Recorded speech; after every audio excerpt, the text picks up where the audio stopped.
mono floats, and there we go, boy. There he is. He hit it just like that, as I was talking about. That was the first bite of the day. And we're on, man. Good morning. We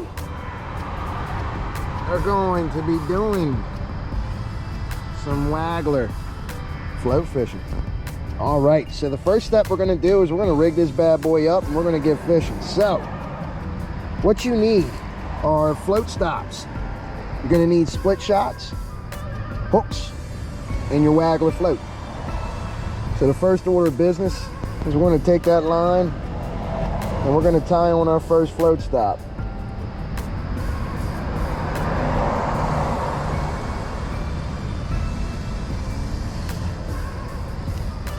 All right,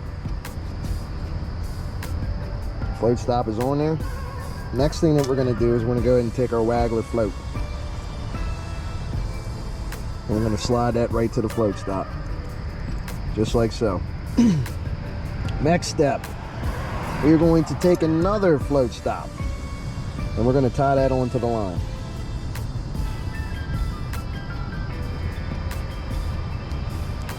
Just like so. There she is. Next step, we're gonna grab a hook. And when you're float fishing, preferably a size 6 to a size 8 is ideal. I don't like to go any bigger than that. I don't like to fish 4s and 2s, anything like that. Size 6, man, is your go-to. So, got a fresh pack, straight point, Apex, the Ridge Monkeys.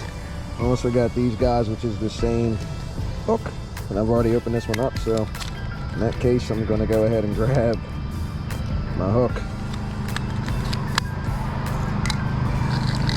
and we're going to tie the hook to your line.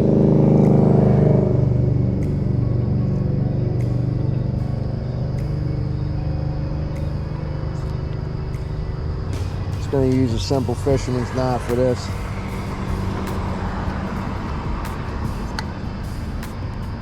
Wet this bad boy down. All right. Bam. So what we got so far is your Waggler float is assembled, and you got your hook tied to the line, and the last thing you're going to need is some split shots. So where I'm fishing today, it's tidal water. There's current constantly moving in here. So I'm going to try to weight this thing down as heavy as I can get away with. So I'm gonna go with 2 of these bigger size split shots. I'm gonna go ahead and crimp these on to my line at the bottom. And where I wanna start, my starting point is about 1 inch off of that hook is where I'm going to put the first split shot. Just like so. And I'm going to put the second split shot right next to it. And what this is going to do, well, I'll actually explain it later. I'm just going to rig this thing first, and we'll get into the reason why we are rigging it this way. We'll slide it up a little bit.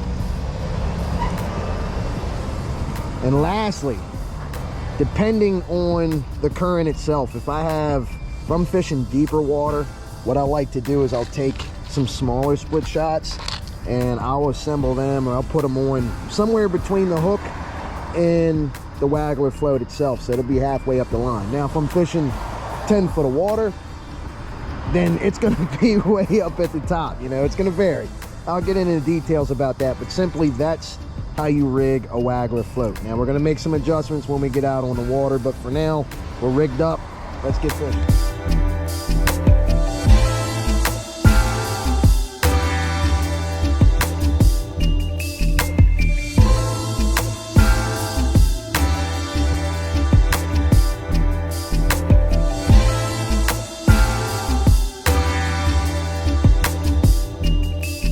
All right, so we got some corn and we're going to start prepping this spot, man. So I'm going to take a couple handfuls and I'm simply just going to throw them out.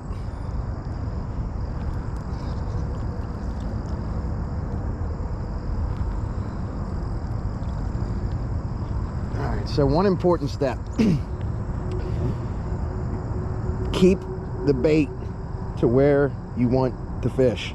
This is my window. That is where I baited. That is where my float's gonna be. Not over here, not over here, all right there. You want to keep it controlled.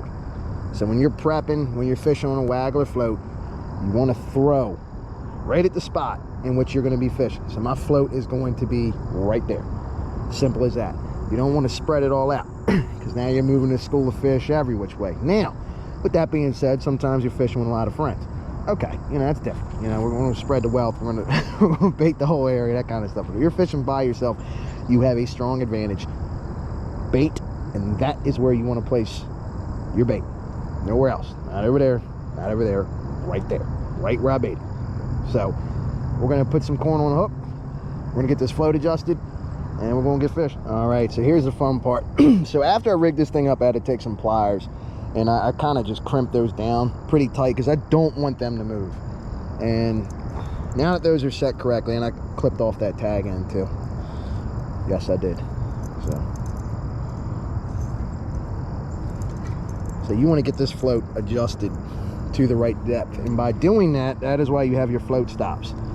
So if you're fishing 6 foot of water, 5 foot of water, that's where you want to have this thing set to. So this is roughly about 5 foot of water. So I'm going to go ahead and bring this down a little bit. I'm actually going to keep it around 5.5 to account for the tide that's going to be moving in, because your tide's going to move your weight at the bottom, so sometimes you have to adjust those things. So I'm not going to get totally into the nitty-gritty and all that kind of stuff, but essentially what you want to do is you want to have that float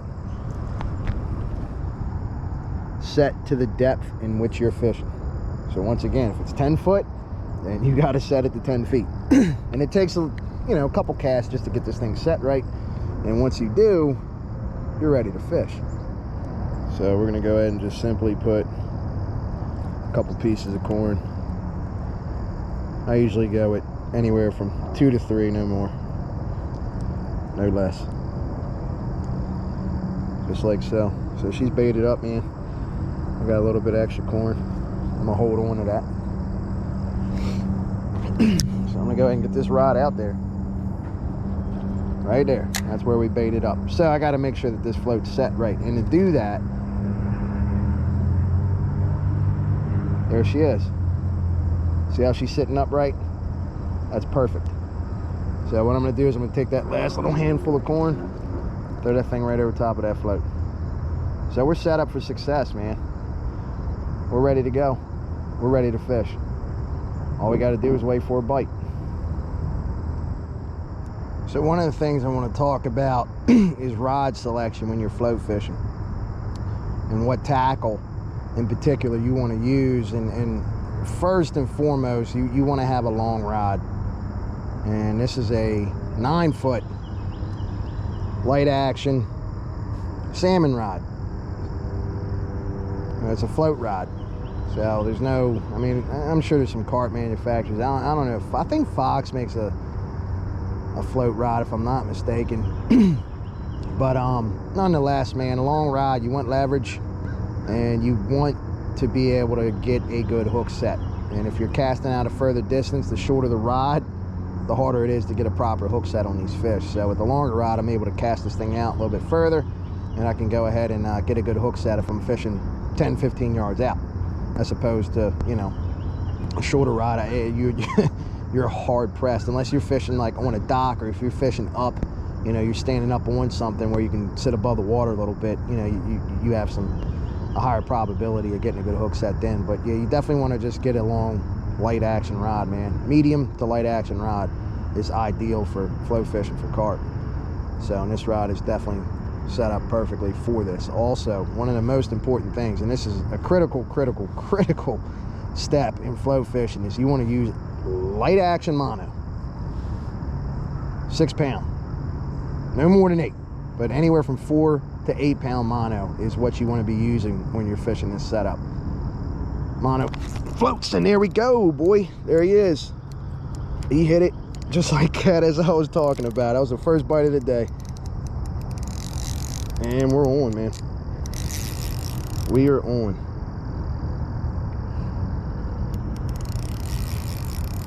Just like that. So we got a common, we got a carp.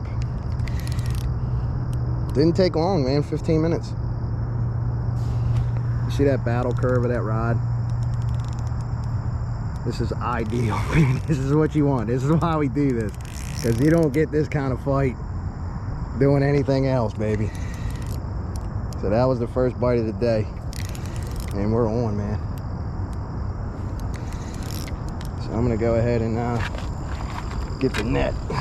Hopefully this thing ain't a catfish, because I'm starting to question it a little bit, but it's been a while since I've done this. I've been out the game,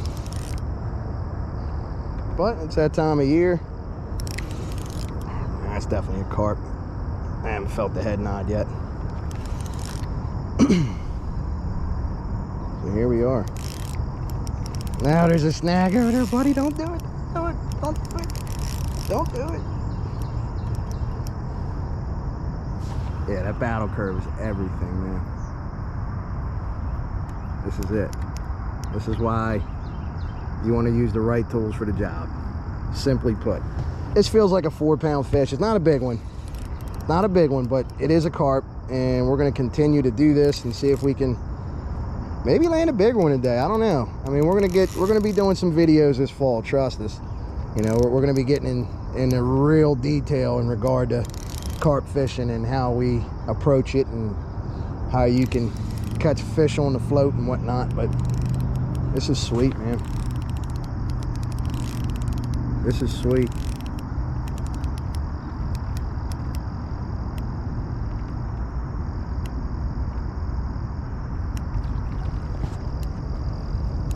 Nice little 3-pound common, 4-pound. But even these smaller fish give you a heck of a fight. And I think this may be my lucky day. Hold on. Now, for a second, man, just how light this common is, I kind of thought it may have been a ghost, but it's just a light common. This water is definitely dark and dirty, so you're not gonna see too many dark fish in here. Usually they're lighter in color. And it's been a while since I've caught one, so I thought maybe I had a ghost. Looked like a ghost though, doesn't it? It does from the top. But the head will tell you everything if it's a ghost, man. You'll be able to know it's a ghost just from the actual head of the fish. But look at this beautiful little common coming into the net. All right, baby. Oh, one last run. One last run. Come on, bud. Come on. All right. Carp is in the net. There we are. That's a common, little common. So we're gonna get this fish on the unhooking map. We're gonna get her released, and that'll be that. So that's the first one on the float. So first and foremost, before you put this fish on the cradle, you always want to wet your mat. But first carp of the day. Beautiful little thing. Probably 3 pounds. Not big, but it's an absolute blast on the float, man. This is why I enjoy float fishing so much, because even a fish this size just gives you such a good fight. Beautiful colors, man. I don't know, this thing's like I said, I haven't carp fished in a few months, but she's got some orange on her head. This thing's a pretty fish. Look at the fins, man. It's got this really pretty color. So we're gonna get her back in the water. There she goes. All right, so we followed the steps, we do what we do, and we caught a fish. All right, well, that's going to conclude this video. So just to recap, we learned how to tie the rig that you're going to need in order to do this. We talked about how to bait, and we caught a fish. So with that being said, we're going to get more in depth with this style of fishing, this Waggler float. And as fall approaches us, it's going to get even better and better. and hopefully the size of the fish, well, the size of the fish will increase. So we'll be able to catch some pretty big ones. But we're gonna do another one of these. Actually, we're gonna do plenty of these, to be honest with you.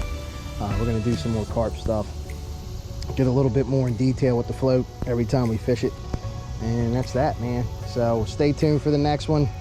Every video I'll try to give you some tips, get a little bit more in detail about float selection and so on and so forth, some of the subtle nuances. But like I said, a long rod, light to medium action, preferably some kind of salmon or steelhead rod, is ideal for float fishing for carp. 4 to 8 pound mono, and that's all you need, man. A couple hooks, some split shots, some float stops, and you can get on some carp. So one thing I'm happy about is I got the bait today. So I got to throw some bait out there today. So maybe if I got a little bit of time tomorrow, we'll get into it a little bit more and see if we can catch some solid fish. So stay tuned. Look at all that. Bunch of perch or little schooly rockfish chasing some bait. So, all right, guys. Till next time.